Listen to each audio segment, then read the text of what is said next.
My fiancé said, "I'm keeping my ex's last name after we marry. It sounds better than yours."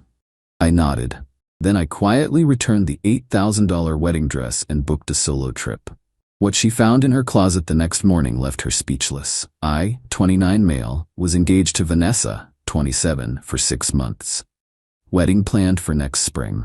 Everything seemed perfect until last Monday when we were filling out some preliminary paperwork for the marriage license. The clerk asked, "And will you be changing your name, miss?" "No, I'm keeping Richardson." "You mean until the wedding?" "No, after 2. The clerk looked confused. I was confused. "But Richardson is your ex-husband's name."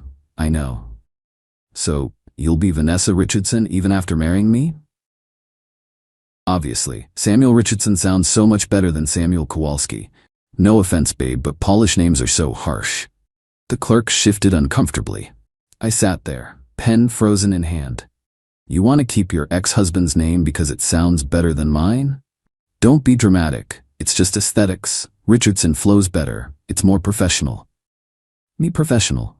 "You know what I mean. Kowalski is so ethnic. Richardson opens doors." The casual racism, the entitlement, the fact she said this in front of a government employee. I see. Don't sulk. It's not personal. Keeping your ex-husband's name instead of taking mine isn't personal?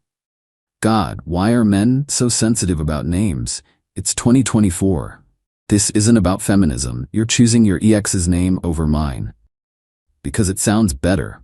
Would you rather I hyphenate Richardson Kowalski? That's a mouthful. I signed where I needed to sign. Stayed quiet the rest of the appointment. She chattered about wedding planning, oblivious. That evening, I did some thinking, then some planning. Tuesday morning, she left for her spa day with her bridesmaids. I had the day off. Time to work. First stop, Kleinfeld's. Yeah, that Kleinfeld's, where we'd bought her dream dress 3 months ago. Still had the receipt. "Sales associate, how can I help you today?" "Me, I need to return a dress. Here's the receipt." "Oh, the Nina Tornai, is everything all right?" "Wedding's been called off." "I'm so sorry. Let me get my manager." 15 minutes later, I walked out with $8,437 credited back to my card. Their policy allowed returns within 6 months if the dress hadn't been altered yet. We'd been waiting for her final fitting next month, lucky me. Next stop, David's bridal. Canceled the 6 bridesmaid dresses. Got that deposit back too, $1,800. Then the venue, bit trickier. Venue manager, "We typically don't refund deposits." Me, "The contract is in my name only. I'm canceling. Keep the deposit, but I want everything else I've paid refunded." Manager, "That's still $6,000 in non-refundable. Check the contract, section 8.3. Client may cancel with forfeit of initial deposit if done 6+ months before event date. We're 7 months out." "Ah, yes, minus the $2,000 deposit will refund $4,500. Full refund." Hadn't started ordering yet. Photographer, lost $500 deposit, but got back $2,000. Caterer, full refund minus tasting costs, $3,800 back. By 3 p.m., I'd recovered nearly $20,000 of wedding expenses. Stopped by her favorite boutique, the one where she'd registered, where her friends had already bought gifts. Explained the situation to the manager. Wedding was off. Could they notify anyone who asks that gifts should be returned?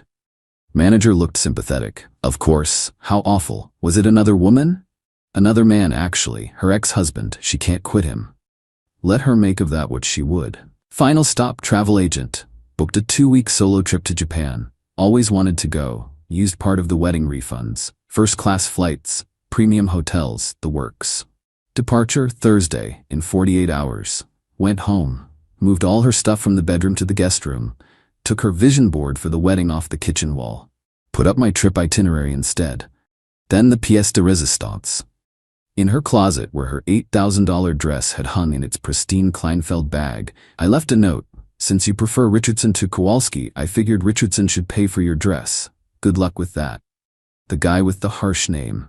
Next to it, I hung a Polish flag. Petty, maybe. Satisfying?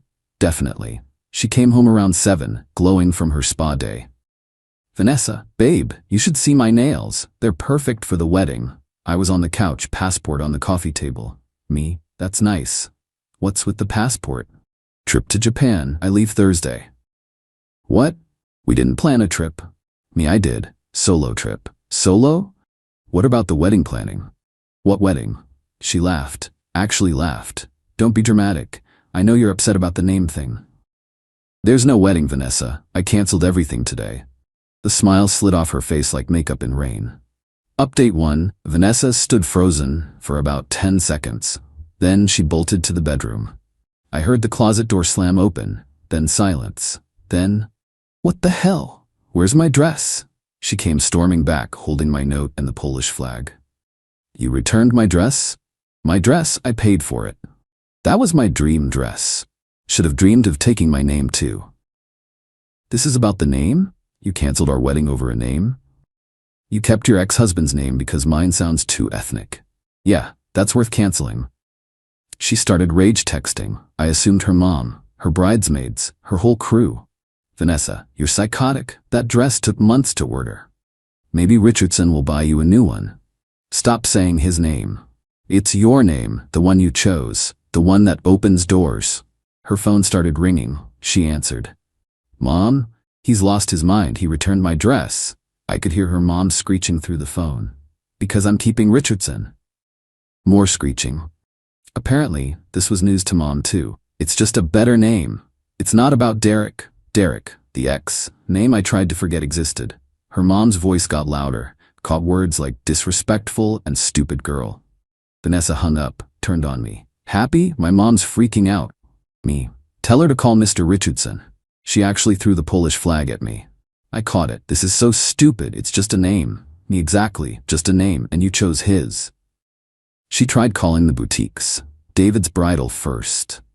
Hi, yes, I need to. What? He already. I see. No, I understand.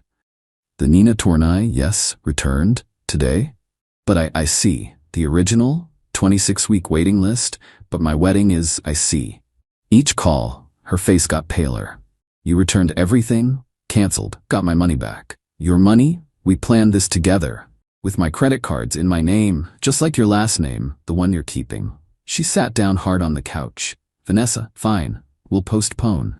Plan something smaller. Me. We're not postponing. We're done. Over a name? Over you thinking my heritage is embarrassing. Over you preferring your ex's identity to mine. Over the casual way you dismissed my family name as harsh and ethnic.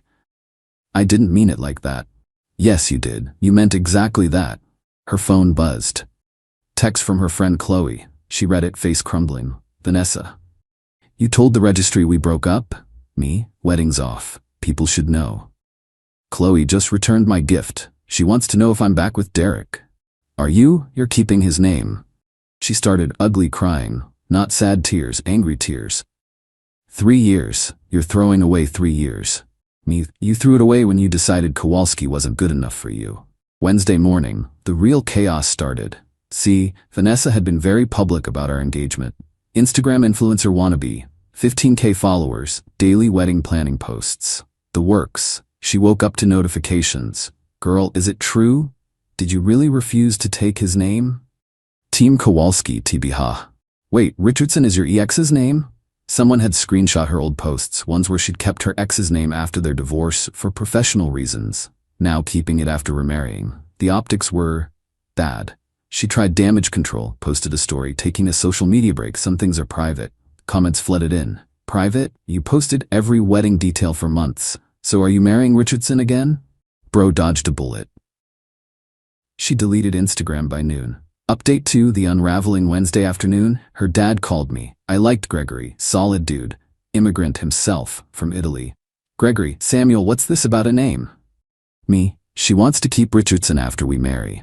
Says Kowalski sounds too ethnic. Long pause. She said that? To my face, in front of the county clerk. Murda, I'm sorry, Samuel. Not your fault. It is. I raised her, thought I taught her better. She made her choice. For what it's worth, Kowalski is a good name, strong name. My real name was Giovanetti, changed it to Giordano when I came here. Still regret it. I'm keeping mine. Good. Keep your pride. And Samuel, the trip to Japan. Enjoy it. You deserve it. Her dad knew about the trip. She'd told everyone apparently. Made me the villain. But her dad saw through it. That evening, Vanessa's friend group imploded. See, she'd been in a group chat with 5 other women, all married or engaged. All had taken their husbands' names except one, Maya, who hyphenated. The chat leaked. Someone sent me screenshots. Vanessa, help, he's being crazy about the name thing. Wait, you're keeping Richardson? Your ex's name? It sounds better. Friend 2, better than your fiancé's name?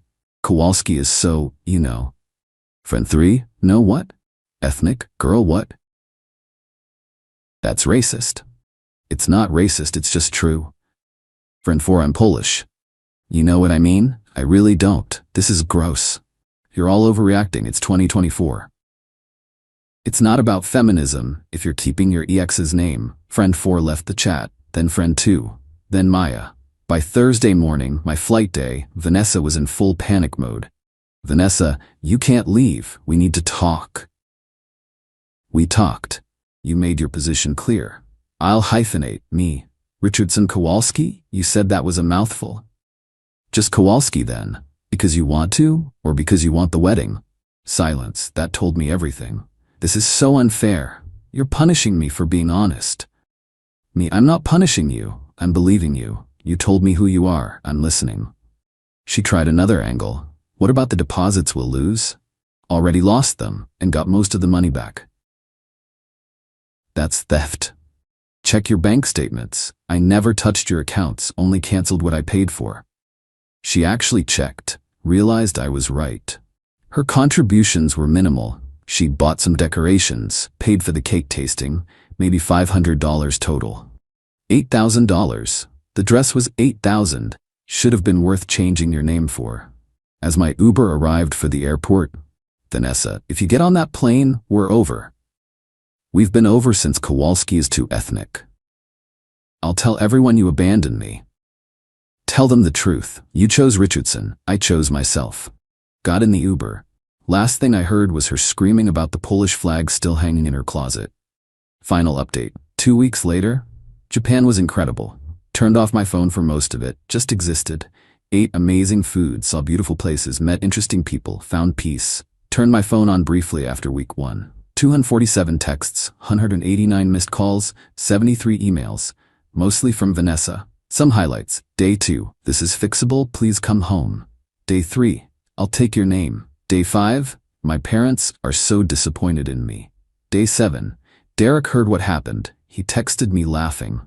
That last one was telling. Even her ex found it ridiculous. From her mom, Samuel, I'm ashamed of my daughter. Gregory told me everything. Your family name is beautiful. Come for dinner when you're back without Vanessa. From her friend Maya, hey, you don't know me, but I was in V's friend group. Just wanted to say you did the right thing. She's been problematic for years. That ethnic comment was the last straw for many of us. From my mom, saw Vanessa at the grocery store. She tried to talk to me. I pretended I only speak Polish. You would have been proud. My mom speaks perfect English. Been here 30 years. The pettiness is genetic. When I got back, found out the full scale of Vanessa's implosion. Her influencer career? Dead. Someone had made a TikTok about the bride who wouldn't take her fiancé's name because it was too ethnic, but kept her ex's. Went viral. 2.3 million views. Comments were brutal. Her job? Under review. She worked in DEI, the irony. Someone sent HR the screenshots of her ethnic comments. Hard to promote diversity when you're on record being prejudiced against Polish names. Her friend group? Scattered. The leaked group chat had revealed other issues. Apparently, the Kowalski is ethnic wasn't her first offensive comment. Just the first one that directly affected someone they knew. Her family? Her dad called me to apologize again. Said Vanessa was staying with them, still insisting she did nothing wrong. Still keeping Richardson. The best part? Derek, the ex, posted on Facebook. For the record, I've been telling Vanessa to change her name back since our divorce. It's weird. Also, Team Kowalski. Even her ex took my side. A month later now, I'm good. Better than good. That trip reset my entire perspective. Realized I'd been settling, accepting small dismissals of who I am, my heritage, my family.